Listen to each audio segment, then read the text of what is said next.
नमस्ते, daily मनोरंजनमध्ये तुमचं स्वागत आहे।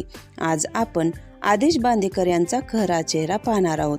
त्याआधी डेली मनोरंजन चॅनलला सबस्क्राइब केलं नसेल तर नक्की सबस्क्राइब करा, कारण असेच नवनवीन व्हिडिओ तुम्हाला सगळ्यात आधी पाहता येतील।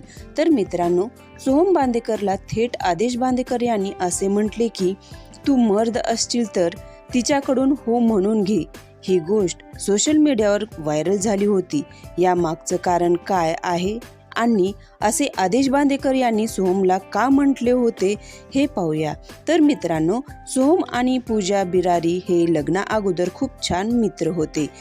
त्यांची ही मैत्री हळूहळू प्रेमात बदलली। सोहमला पूजा ही लग्नासाठी हो म्हणणार की नाही हे माहीत नव्हतं। सोहमने तिच्या व पूजाच्या रिलेशनशिपबद्दल घरी सांगितलं होतं, पण सोहमने पूजाला प्रपोज केलं नव्हतं। त्यावेळेस आदेश बांदेकर हे बाहेरगावी होते।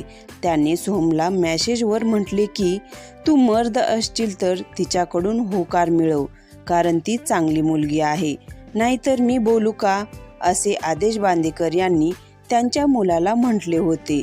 ही गोष्ट सोहमने लग्नानंतर पहिल्यांदाच त्यांच्या लव्ह स्टोरीबद्दल सांगते वेळेस त्यांच्या बाबाचं कौतुक करत आदेश बांदेकर यांचा खरा चेहरा सांगितला आहे। माझे बाबा माझे चांगले वडील आहेतच, त्याचबरोबर माझे चांगले मित्र पण आहेत। तर मित्रांनो, तुम्हाला या बाप मुलाची जोडी कशी वाटली कमेंटमध्ये नक्की सांगा। तोपर्यंत धन्यवाद।